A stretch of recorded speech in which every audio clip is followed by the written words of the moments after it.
जानकी, जानकी, क्या होगा इसे? देखो ना जी, अब छलिया की सूचना मिलते ही हम सब बालकों को ढूंढने चली गई और ढूंढते ढूंढते सबको बहुत प्यास लगी आई जी।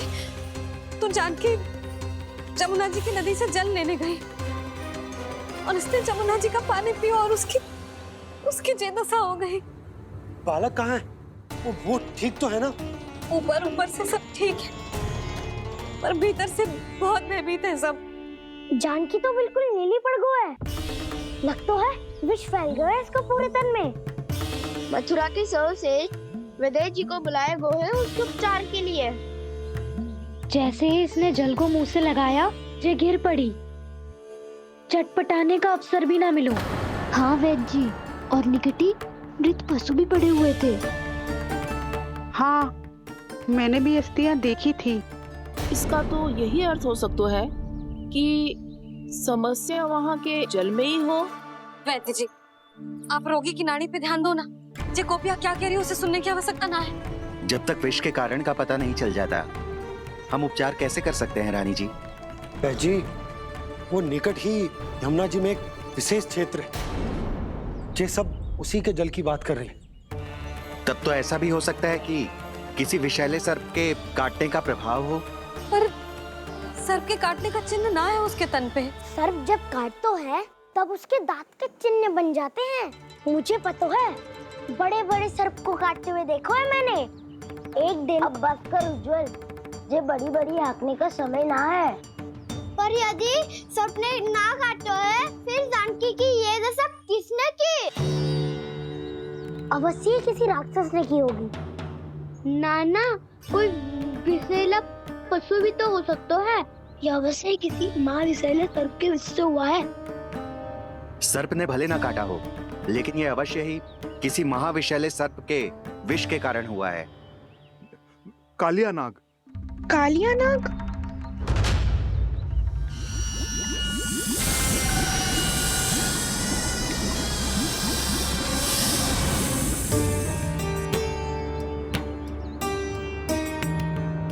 संकेतों से तो ऐसा लगता है कि जानकी ने कालिया नाग के क्षेत्र के विशाल जल पी लियो है। कालिया नाग एक लोक सुरती है, कल्पना में गढ़ी हुई एक कथा, और कछु ना है।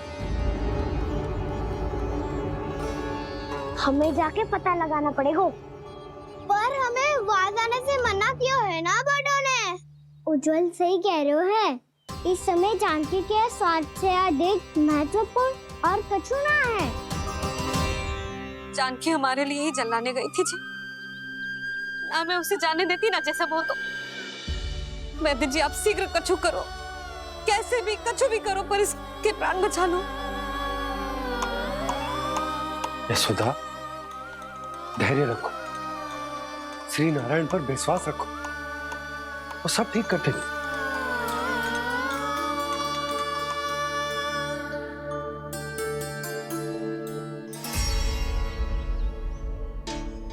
विष की काट की मेरे पास जितनी जड़ी बूटी थी, मैंने सब अर्क बना के पिला दी, पर इसकी दशा में अभी तक कोई सुधार नहीं दिख रहा है। यह अंतिम जड़ी बूटी है। अगर इससे भी चमत्कार नहीं हुआ, तो फिर जो नारायण की इच्छा।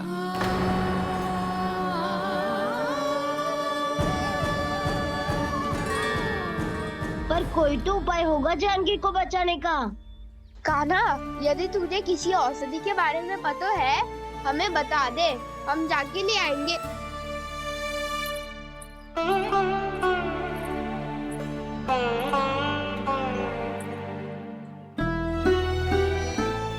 हे नारायण, हे प्रभु, मेरी जानकी के प्राण बचा ले प्रभु। या तो मैं अपने आप को कभी क्षमा न कर पाऊंगी। ये सारी मेरे ही कारण बनाई थी। उसकी रक्षा करो प्रभु, मेरी पुकार सुनो। कान्हा, तूने हमें वत्सासुर से बचाया था ना? और बकासुर से भी तो। और छलिया से भी तो तूने ही बचाया था ना हमें? क्या ऐसा कोई उपाय ना है जानकी को बचाने का? धन्वंतरी,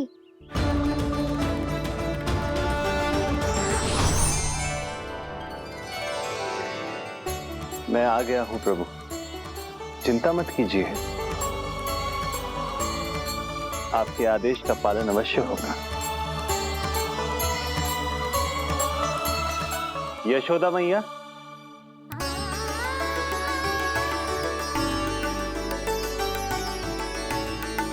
मैया आपको कोई पुकार रहा है।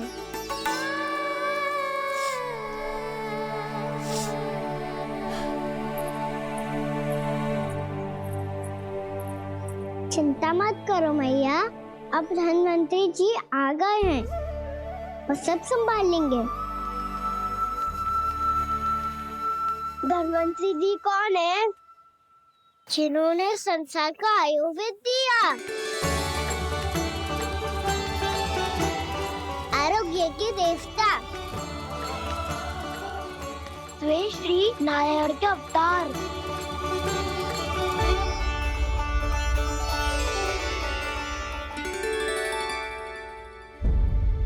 मुझे पता चला है कि आपको वेद की आवश्यकता है।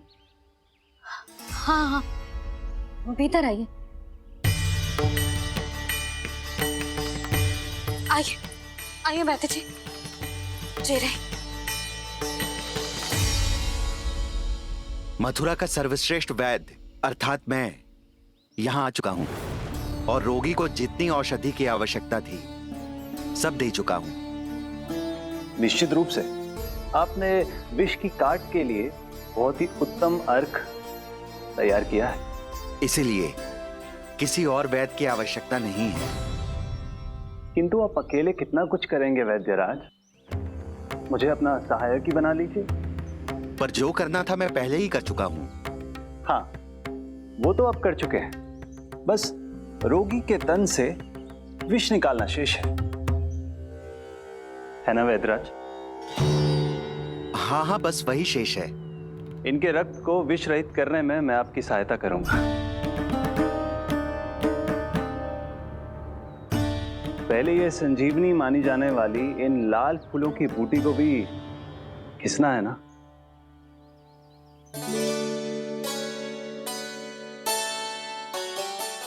हाँ हाँ, तुम सही कह रहे हो, इसे अच्छे से घिसो।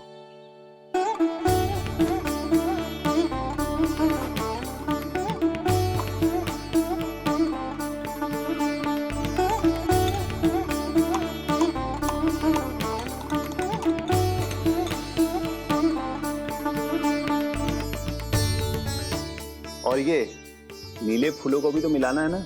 हाँ हाँ, अच्छे सहायक बन सकते हो तुम, ऐसे ही श्रम करते रहो।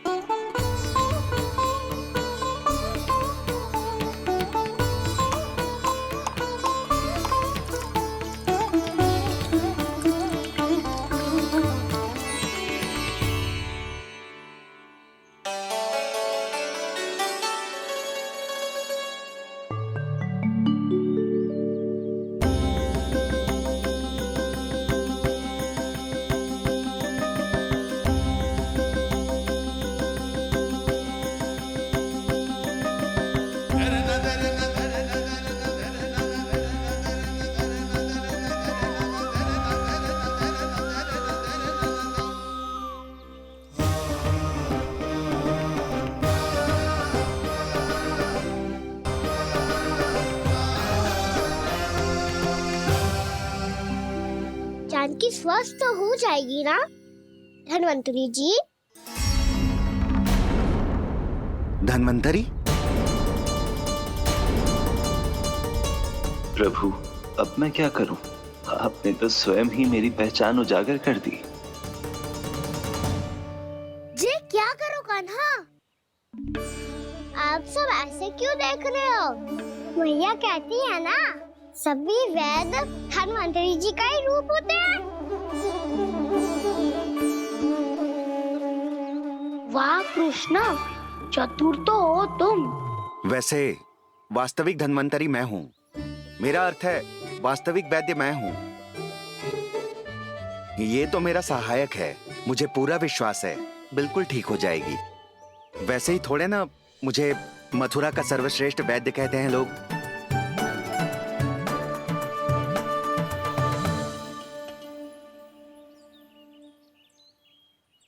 जसोदा भाभी, जसोदा जी, जानकी को चेतना आ गई। जानकी, जानकी, जानकी, तू ठीक है ना? क्षमा करना भाभी, मैं आपके लिए जल ना ला पाई। बस बहुत भूख लगी है। मैं अभी कछु लाती हूँ। जानकी, माखन खाओगी?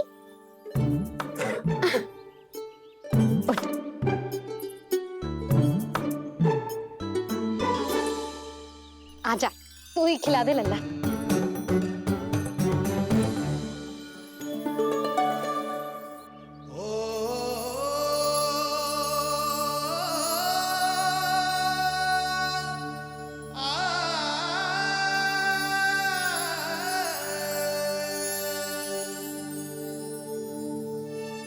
तुम सब मेरे लल्ला को माखन चोर कहती हो ना?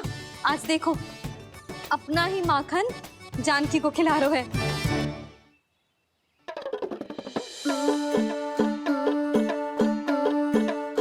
थोड़ा और विश्राम कर लो। सदैव तुम हम सबकी सेवा करती हो, आज मैं तुम्हारी सेवा करूंगा। जानकी की जिज्ञासा तब हुई जब जय यशोदा काकी की सेवा कर रही थी, और अब देखो स्वयं भगवान ही इसकी सेवा कर रहे हैं। जानते हो इससे क्या सिद्ध होता है? जो भी यशोदा मैया की पूजा करेगा, अर्थात अपने माता पिता की सेवा करेगा, उनके साथ सम्मान से व्यवहार करेगा, ईश्वर स्वयं उसका ध्यान रखेंगे।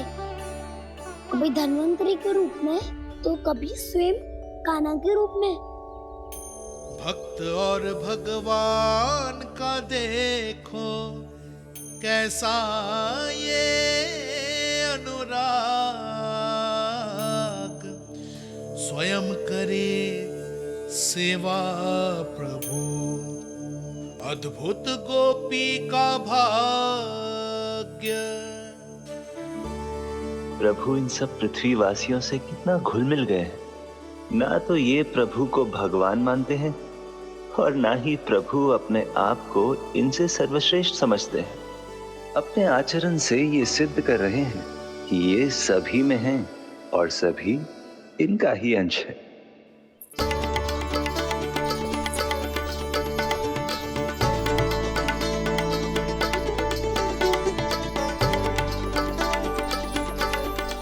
प्रभु, अब मुझे जाने की आज्ञा दीजिए।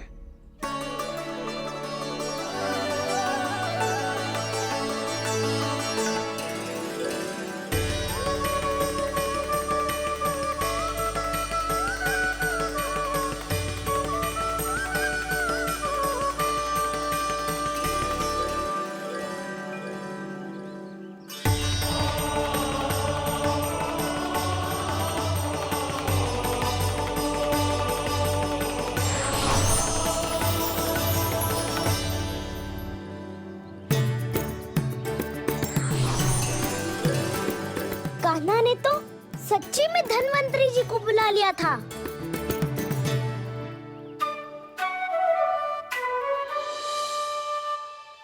जब से कान्हा का जन्म हुआ है ना, मैं तब से देख रही हूँ, तब से हम पे कोई भी संकट आती है ना, तो अचानक से कोई अपरिचित हमारी सहायता करने आ जाता है, और जाते समय कान्हा की आज्ञा लेके जाते है, और कभी कभी तो इसे प्रभु बोल के जाते है। बाबा संभालो।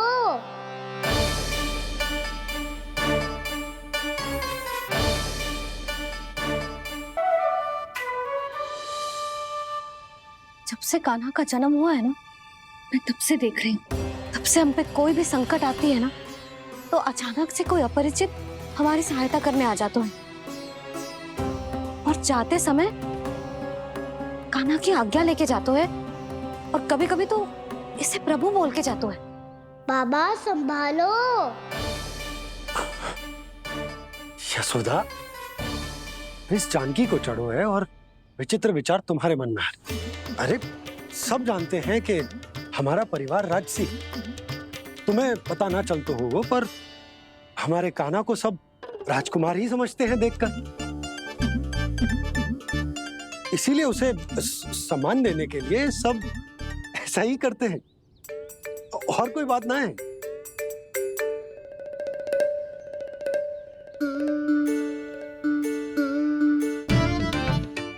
अब जी मेरे लल्ला को ऐसे क्यों घूर रहे हैं? बुरी दृष्टि लगाएंगे क्या?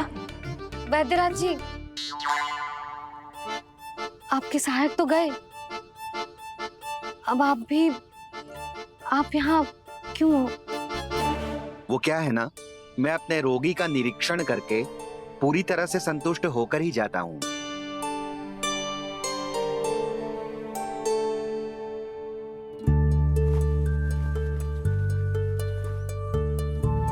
हाँ, संकेत तो अच्छे हैं, कल सुबह तक बिल्कुल ठीक हो जाएगी।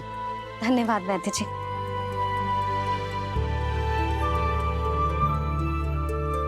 बस तो फिर हम कल पकड़न पकड़ाई खेलेंगे जानकी।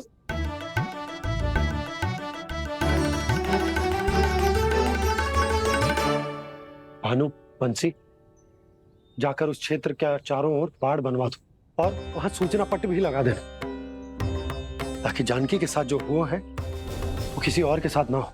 शीघ्र जाओ। जी ठीक है।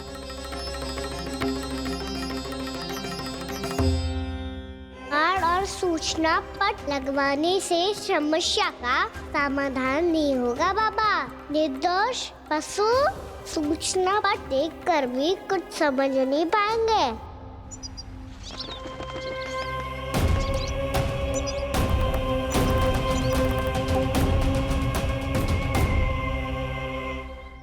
तो तुम्हारे कहने का अर्थ यह है कि व्योमासुर मारा जा चुका है और वो बालक अब भी जीवित है।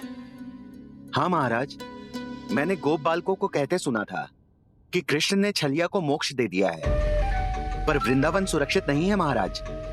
वो एक बहुत बड़ी समस्या से जूझ रहे हैं। कैसी समस्या? गांव के निकट क्षेत्र में किसी विषैले सर्प का निवास है। उसके विष का प्रभाव इतना भयानक है महाराज, जैसे विष ना हो, स्वयं हलाहल हो। मेरी कोई भी औषधि रोगी का उपचार नहीं कर पा रही थी। निकट के क्षेत्र में कहाँ है वो सर्प? गोप मानते हैं कि वो सर्प गांव के निकट यमुना नदी के जल में रहता है। मुझे तो लगता है महाराज, ये कालिया नाग की कथा कोई किंवदंती या लोक श्रुति नहीं, एक सच्चाई है, एक विशैली सच्चाई।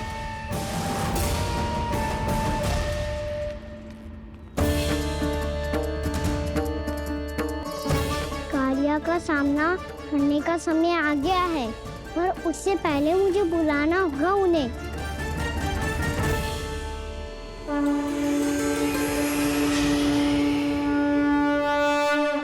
संसार के दारुण भय का नाश करने वाले, सभी कष्टों का हरण करने वाले, विश्व का समस्त ऐश्वर्य प्रदान करने वाले, कमल जैसे लोचन, मुख और चरणों वाले आजानुभुज श्री राम को मैं बार बार नमस्कार करता हूँ। आपदामपहर्तारं दातारं सर्व संपदाम लोकाभिरामं श्री रामं भूयो भूयो नमाम्यहम्। कागभूसोंडी, कागभूसोंडी, कागभूसोंडी। प्रभु क्षमा करें, मुझे जाना होगा।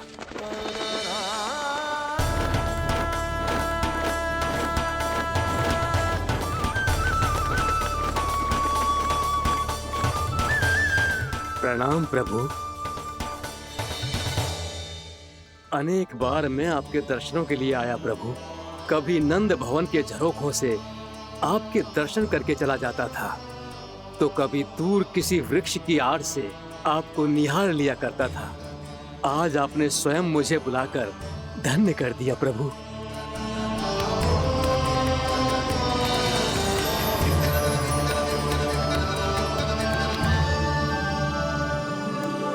मैंने आपको यहाँ एक विशेष कारण से बुलाया है। आपके श्राप से इस कालिया नाग को मुक्त करने का समय आ गया है। ये तो बहुत ही उत्तम समाचार है प्रभु। इतने वर्ष बीत गए, मुझे आज भी स्मरण है वो दिन जब मैंने उन्हें श्राप दिया था। अपने क्रोध पर नियंत्रण खोकर बहुत बड़ी भूल कर दी थी मैंने प्रभु। बीती हुई घटनाओं पर दुखी होके कोई लाभ नहीं है। हमें भविष्य की ओर देखना होगा।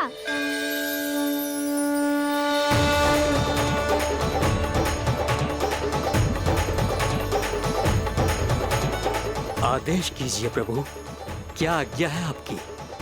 जब मैं कालिया नाग का सामना करने जाऊं, तो आप यही रहेगा।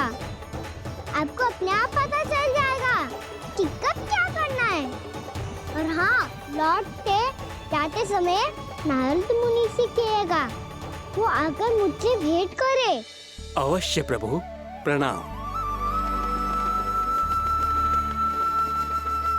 क्या इसने सच्ची में देवर्षि नारद को बुलाया है?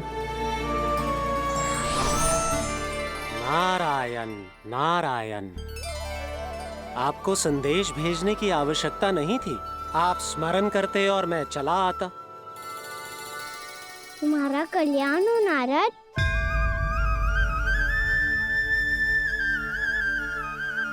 मैंने तुम्हें एक विशेष कार्य के लिए बुलाया है। आज्ञा दीजिए प्रभु। तुम्हें एक बार फिर कंस से भेंट करनी होगी। विचार कीजिए महाराज, क्या आप बिना किसी शंका के कह सकते हैं कि कौन सी पंखुड़ी पहली है और कौन सी 8वीं? उस दुष्ट से भेंट करना स्वयं कीचड़ में उतरने के समान है प्रभु। कमल पुष्प प्राप्त करना हो तो कीचड़ में उतरना पड़ता है नारद। आपका आदेश तो मैं स्वप्न में भी नहीं टाल सकता प्रभु। कंस कालिया नाग के बारे में जान गया है, पर वो उसका सामना करने का साहस नहीं कर पाएगा। मैं आतुर हूँ प्राप्ति, मूर्ख नहीं। मेरी बुद्धि फिर नहीं गई है। मैं स्वयं उस कालिया जैसे महाविषैले सर्प के सामने खड़ा हो जाऊं और अपने ही काल को आमंत्रित कर लूं। तो फिर अपने लाभ के लिए उसका प्रयोग करने का कोई और उपाय सोचिए स्वामी। कुछ ऐसा कीजिए कि यमुना नदी का पूरा जल विषैला हो जाए और वृंदावन वासी उसका उपयोग करे, और आपका काल कहलाने वाला वो बालक स्वयं काल के गाल में चला जाए। उत्तम उत्तम सुझाव है प्राप्ति। अब मुझे उस कालिया तक पहुंचने का मार्ग ढूंढना होगा। उसको विवश करने का कोई उपाय ढूंढना होगा, क्योंकि व्यक्तिगत रूप से उससे भेंट करना असंभव है। असंभव। आप सही कह रहे हैं प्रभु। कंस में उतना सामर्थ्य नहीं कि वो कालिया नाग का सामना स्वयं कर सके। वैसे तो कालिया गरुड़ देव का भी सम्मान नहीं करता, तो फिर वो कंस का सम्मान क्यों करेगा भला? नहीं करेगा, पर कंस तुम्हारा सम्मान अवश्य करेगा नारद। तुम्हारी बातें भी सुनेगा और मानेगा भी। ये मेरी योजना का बहुत ही महत्वपूर्ण भाग है। तुम कंस के पास जाओ और कहो कि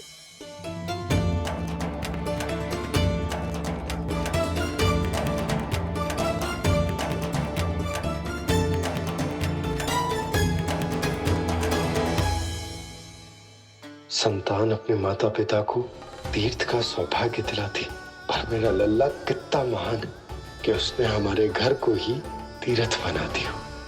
ऐसा तीर्थ जहां मेरी आंखों के सामने भक्त और भगवान का मिलन हो रहा है। जो आज्ञा प्रभु।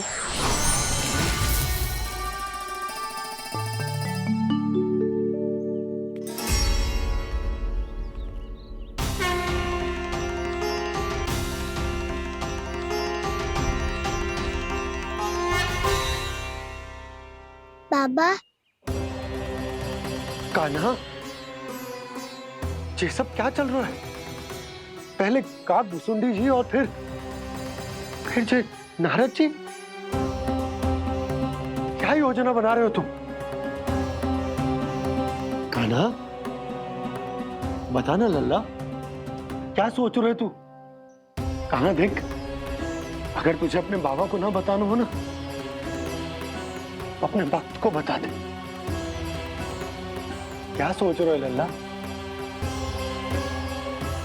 क्या करने वाले हो आप?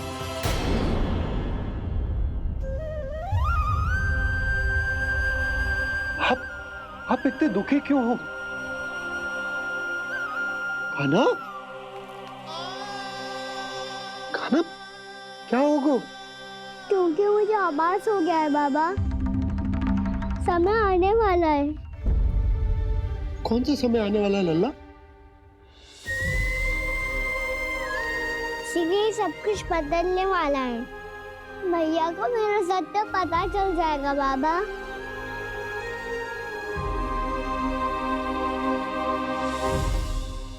पर लल्ला, इसका काक भुसुंडी और कालिया नाग से क्या संबंध है? ऐसा क्या हुआ था और क्या होने वाला है?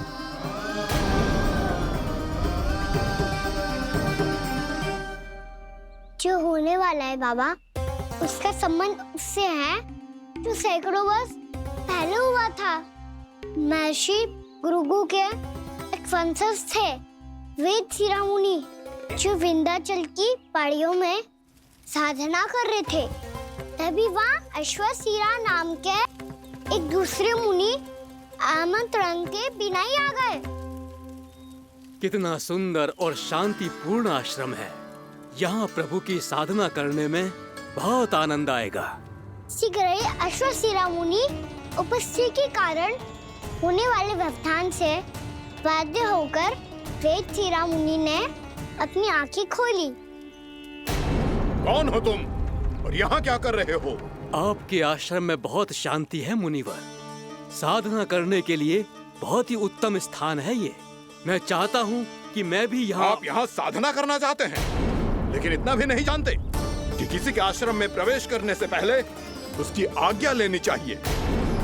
आप ये भी नहीं जानते कि यदि कोई यज्ञ कर रहा हो तो बिना अनुमति के वहाँ प्रवेश करने से उसकी यज्ञ साधना भंग हो सकती है। आप क्या साधना करेंगे मुनि? आप तो साधना के योग्य ही नहीं हैं। इतना अपमान! एक मुनि के मुख से इतने कड़वे शब्द शोभा नहीं देते। मैं तुम्हें श्राप देता हूँ, जितनी विषैली तुम्हारी जिह्वा है उतने ही विषैले सर्प बन जाओ तुम। और ऐसा सर्प जो सांस भी ले तो निकट का वातावरण दूषित हो जाए। तुम्हारे इस दुस्साहस के लिए मैं तुम्हें श्राप देता हूँ कि तुम अभी इसी क्षण कौवा बन जाओ, और ऐसा कौवा जो कांव कांव करके अनर्गल प्रलाप करता रहे।